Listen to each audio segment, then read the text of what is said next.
September 21st, 1945. The war was over, but one man refused to go home. While thousands of German prisoners prepared to leave America, 24-year-old Georg Gaertner stood at a desert fence in New Mexico, knowing his hometown no longer existed. His family had vanished behind Soviet borders. Returning meant exile, prison, or death. That night he slipped under barbed wire and vanished into the American darkness. For 40 years, the Federal Bureau of Investigation searched for him while he lived as an ordinary citizen. A war that ended in Europe never ended for him. Please comment where you are watching from. Let us start. December 18, 1920. Georg Max Gaertner was born in Schweidnitz, Lower Silesia, a German town that had existed for centuries. His parents, Paul and Emma, were working-class people who believed in discipline, family, and survival. They lived in a modest home surrounded by cobblestone streets and Lutheran churches. The First World War had shattered Germany. Inflation destroyed savings, jobs disappeared, political violence filled the streets. Georg grew up in a nation searching for its identity. By the time Georg entered adolescence, Adolf Hitler had become chancellor. Swastika flags replaced imperial banners. Classrooms were transformed into propaganda chambers. Boys were taught obedience before compassion. Georg did not join politics, he joined survival. In 1940, when he was 19, he entered the German army because refusal was not an option. He was assigned to the Afrika Korps, the elite desert unit commanded by Erwin Rommel. North Africa was a furnace. Soldiers marched through sandstorms that stripped skin raw. Water was rationed to mouthfuls. The desert killed without bullets. In late 1942, the Allies crushed German forces at El Alamein. In May 1943, in Tunisia, Georg was captured by British troops. He was 22 years old and had lost a war he barely understood. The Allies shipped him across the Atlantic. He arrived in the United States in the summer of 1943. Instead of chains, he found baseball fields. Instead of starvation, he found bread and milk. The Geneva Convention was enforced with precision. Georg worked on farms, learned English, and discovered that American guards treated him with dignity. He was transferred to Camp Deming, New Mexico. There, letters arrived from Europe. Silesia was gone. Poland controlled it now. Germans were being expelled by force. His family had disappeared into refugee columns. When the war ended in May 1945, Georg did not feel victory or defeat. He felt erased. In September 1945, repatriation orders arrived. The prisoners celebrated. Georg panicked. He knew the Soviets were deporting Germans to labor camps. He chose escape over exile. On September 21, 1945, he crawled under two fences and boarded a freight train heading west. The Federal Bureau of Investigation opened a file on Georg Gaertner. His mugshot was mailed to every post office in America. But Georg was already gone. Georg Gaertner rode freight trains across the western United States for weeks after his escape. He avoided towns.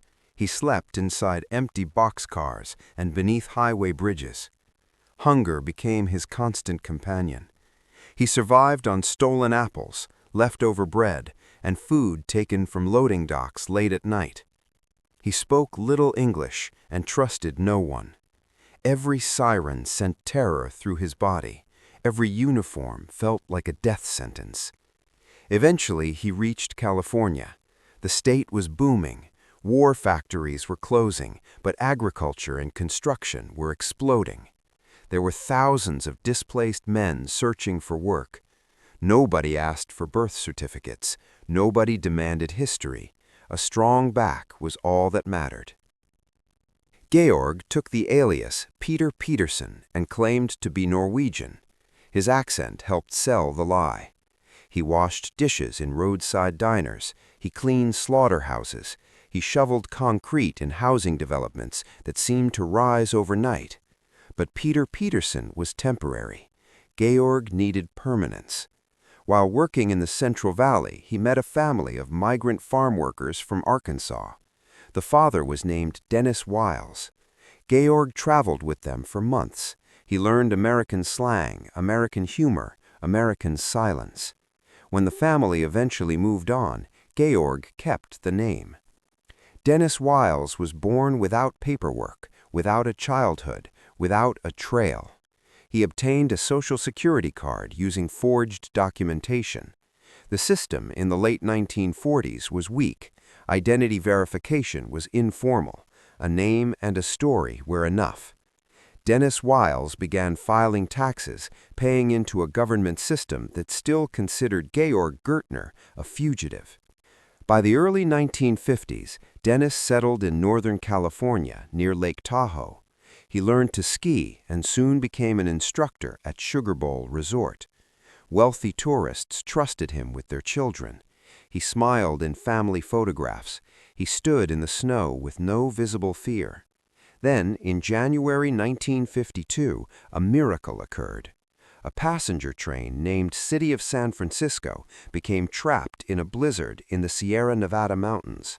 Snowdrifts taller than houses swallowed the railway. Hundreds of passengers were stranded without heat. A massive rescue mission began. Dennis Wiles volunteered. He skied through whiteout conditions carrying supplies. Life magazine documented the event. His photograph appeared in a national publication. The Federal Bureau of Investigation was still searching for Georg Gaertner. Nobody noticed. Dennis later moved into construction. He sold doors, read blueprints, and became a respected estimator. Employers trusted him. He paid taxes. He attended church. He spoke English fluently. He no longer sounded foreign. His war had vanished behind polite conversation and clean shirts. In 1964, he met Jean Clark at a YMCA dance in California. She was divorced, independent, and raising 2 children. Dennis admired her resilience. They married later that year. He adopted her children and became their father. Jean believed his story about being an orphan raised without family. It explained his silence.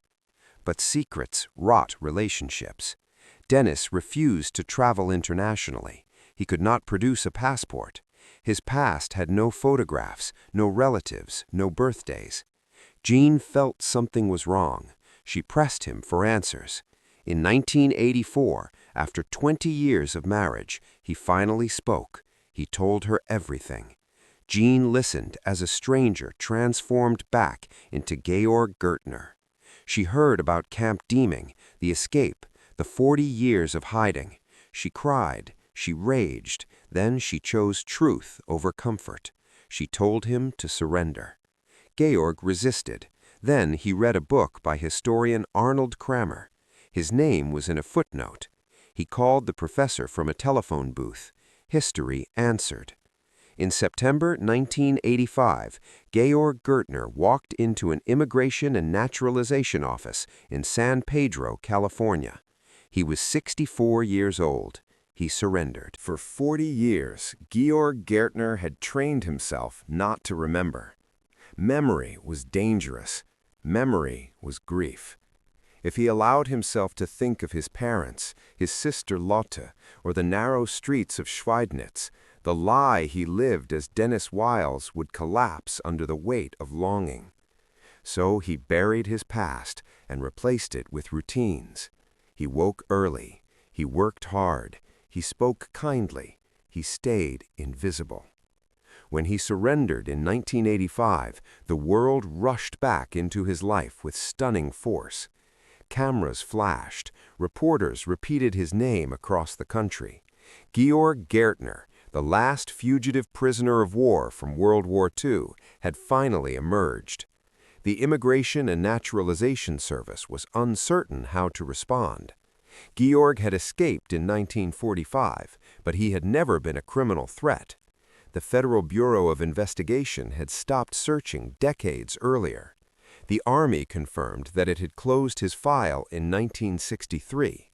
Officials publicly stated that no charges would be filed.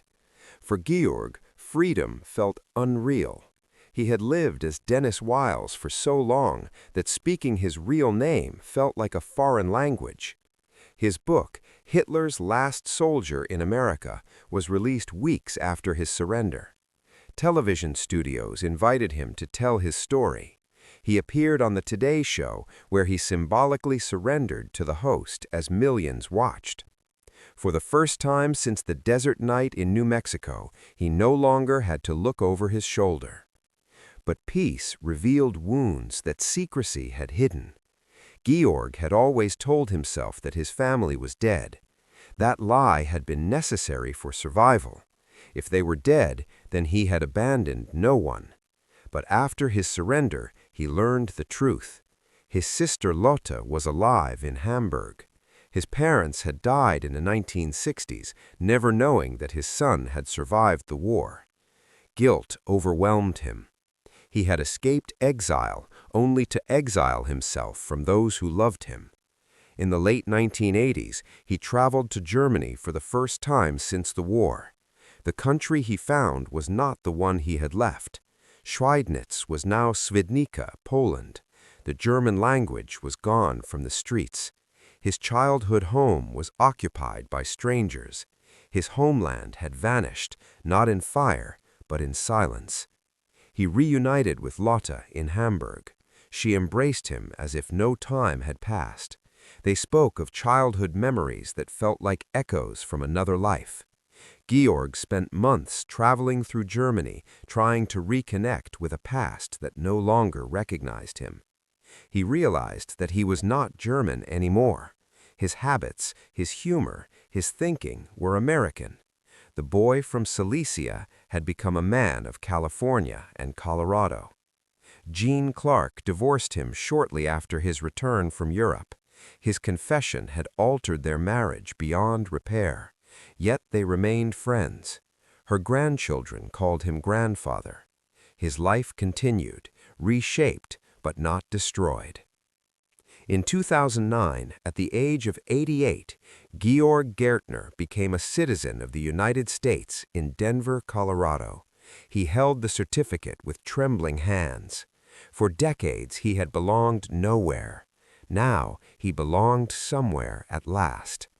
He spent his final years in a quiet Colorado community near Boulder. He painted landscapes from memory. He signed his art Ralph Gaertner, a name that bridged the lie and the truth. He lived simply, surrounded by friends who accepted both men he had been. On January 30th, 2013, Georg Gaertner died peacefully at the age of 92. His gravestone bears his real name. After a lifetime of running, he finally stood still. His story is not one of heroism or betrayal. It is the story of a young man who lost his country, escaped a fate he could not survive, and spent 40 years proving that a person can build goodness even while hiding in fear. He arrived in America as a prisoner. He lived as a fugitive. He died as a citizen.